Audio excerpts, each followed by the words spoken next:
Good morning, students. Today we are going to learn in science lesson number 10 force and types of forces. इसके पहले हम पढ़े थे motion and types of motion. अभी हम force and types of force पढ़ेंगे.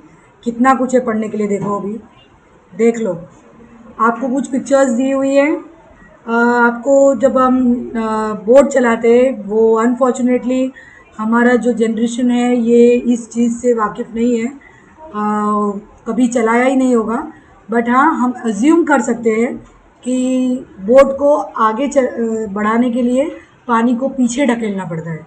But ये जो है इसमें कितना ताकत लगती है और कितना हमारा फोर्स लगता है ये हम चीज़ नहीं जान सकते. बट हाँ, हम अज्यूम कर सकते हैं. जो फर्स्ट फोटो दिया है. सेकेंड है एक स्पॉन्ज दिया है और उसको प्रेस करने के लिए दिया है. यूँ ऐसा प्रेस कर रहा है एकदम प्यार से. थोड़ा सी फोर्स लगा हुआ है. थर्ड आपको दिखाया है कि हाथ दिखाए दो और एक रॉड दिखाया है. इट मीन्स उस रॉड को हम खींच नहीं रहे अपनी ओर बट पुशअप मार रहा है कोई. And then there is a bullock cart. Then there is a tyre with a boy playing with a tire and a boy kicking a ball. Now with the board move ahead unless pushed with the help of an oar. Who exerts force to move a bullock cart forward? What makes the ball moving during a game of football? How does its direction changes? Will the wheel go forward if it is not pushed with a stick? Now let's see. When we kick the football coming in our direction towards the goal, we apply force. देखो जब हम हमारी तरफ एक ball आ रहा है और उसको गोल की तरफ, गोल हमारे राइट साइड में है, गोल की तरफ से हम पुश करेंगे, जोर से मारेंगे तो क्या हो जाएगा, वो जो बॉल है वो उधर चला जाएगा. और जब बॉल उधर चला जाएगा तो जो हमारा जो फोर्स है वो बॉल पर आ जाएगा. जो हमने एनर्जी लगाई है वो बॉल पे आ जाएगी. Understood. So if you do many action, और ऐसे बहुत सारे एक्शन है जैसे lifting, pulling, riding a bicycle, stopping it at a times, pushing a load, squeezing और bending something and driving vehicles. It is necessary to apply force for doing all these actions. Force is applied to an object to pull it और push it at any manner. कोई भी छोटा बड़ा कोई भी काम करने के लिए फोर्स लगता है. Now no object changes its position on its own. Force is required to move an object. Force is used to change the direction of an object in motion or to stop it. देखो अगर एक normal सा bottle भी आपने रखा होगा तो उसको हिलाने के लिए फोर्स यूज़ होता है. किसी में कम फोर्स यूज़ होता है, किसी में ज़्यादा फोर्स यूज़ होता है.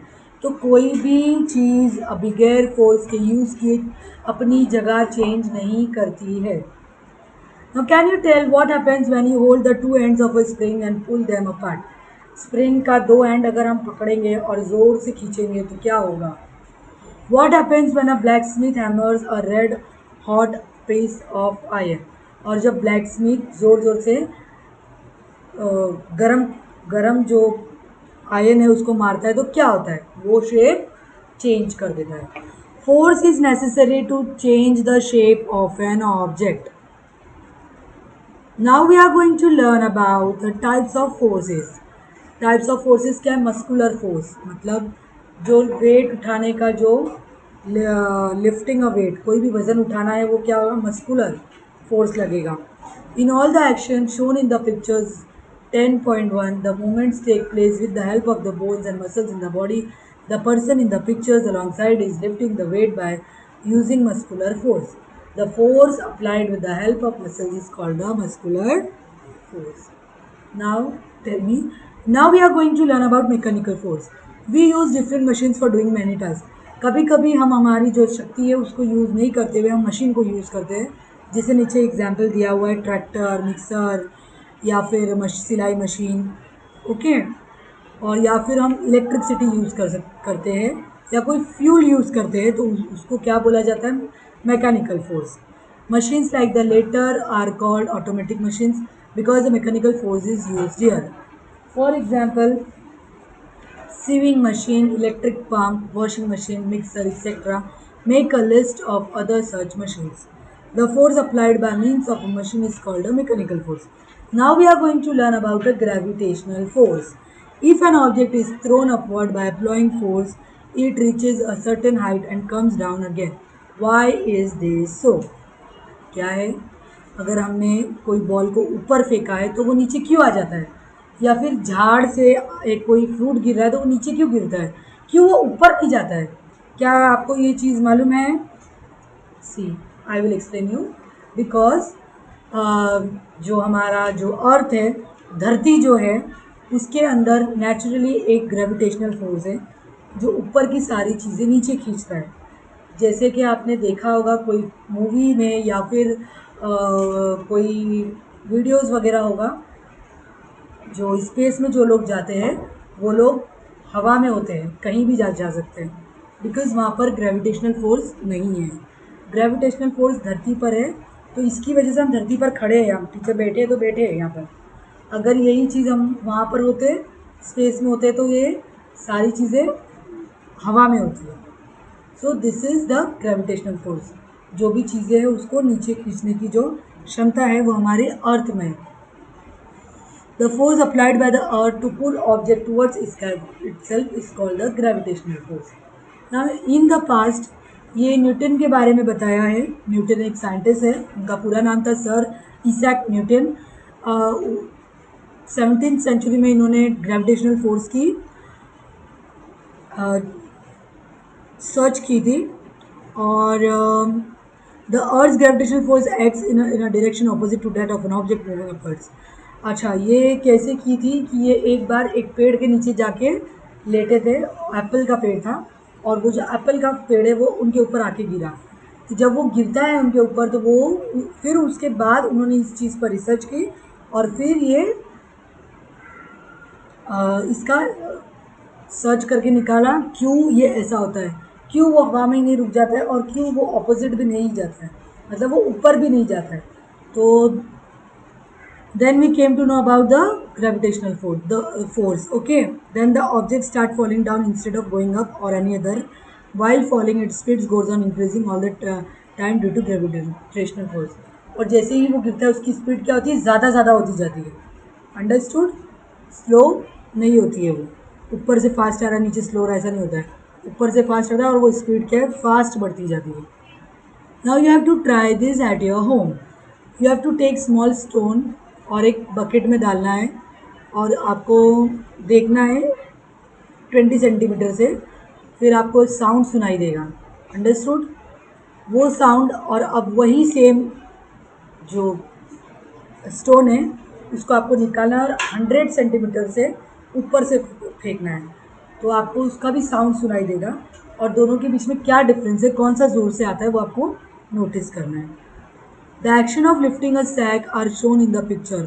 One sack looks empty, the other is full. What difference do you notice in the way the two sacks are lifted? देखो, दोनों भी जो सैक है, एक एम्प्टी है उसको कैसे उठाया है, खड़े होकर उठा लिया है, और जो भरा हुआ है उसको झुक के उठाया हुआ है. So this means the gravitational force on the empty sack is less. That is to say, it weighed less. The gravitational force on the bigger sack is greater. In other words, the bag weighs more.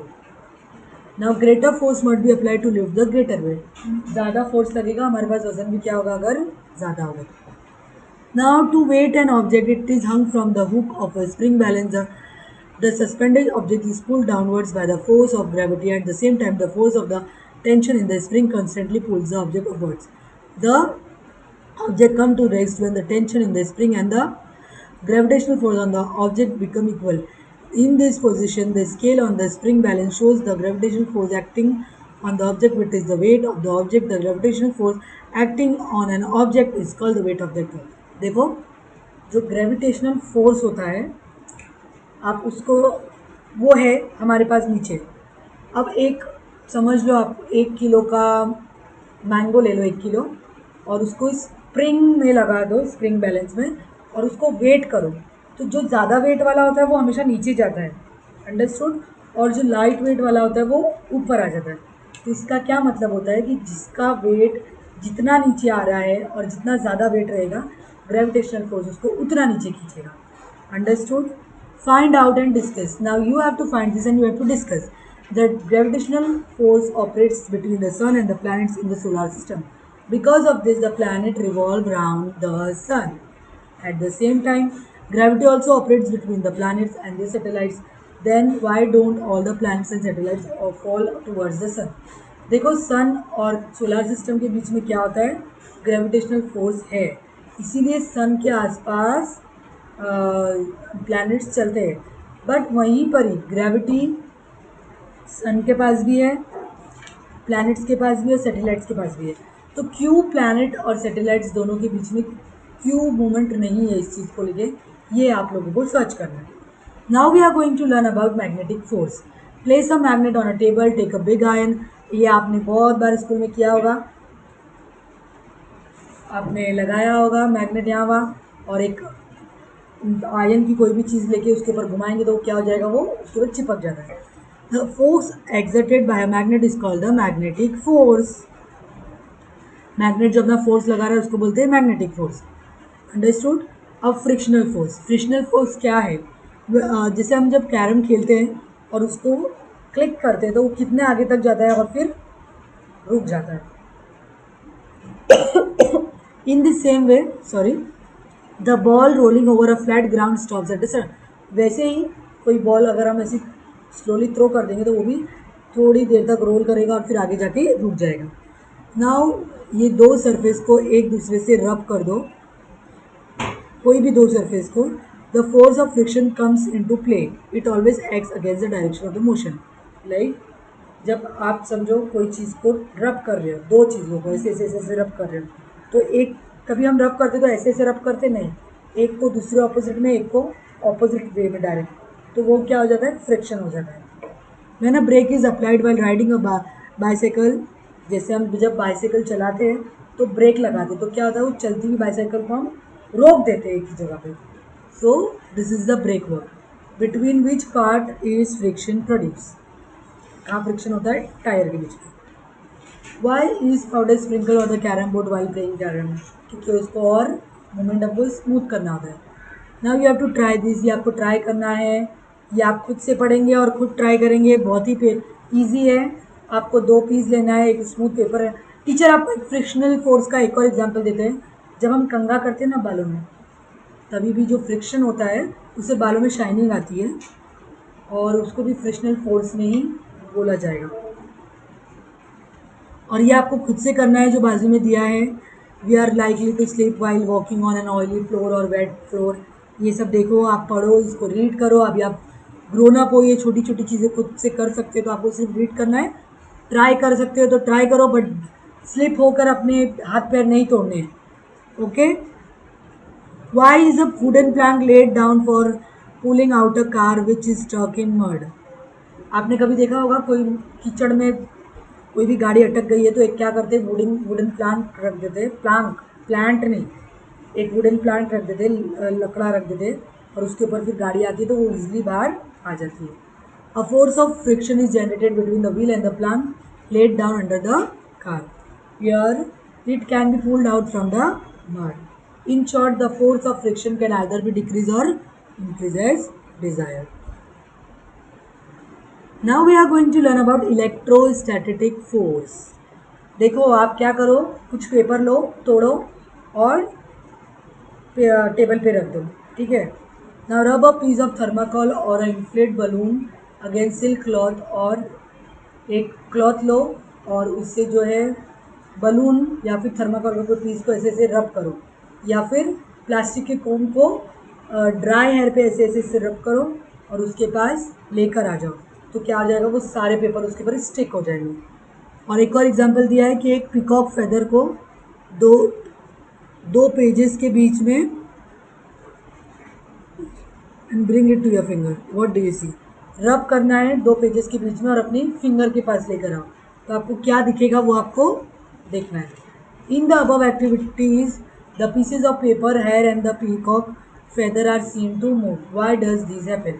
ये सब क्यों होता है, क्योंकि static electricity is produce on material like rubber, plastic and ebonite due to friction.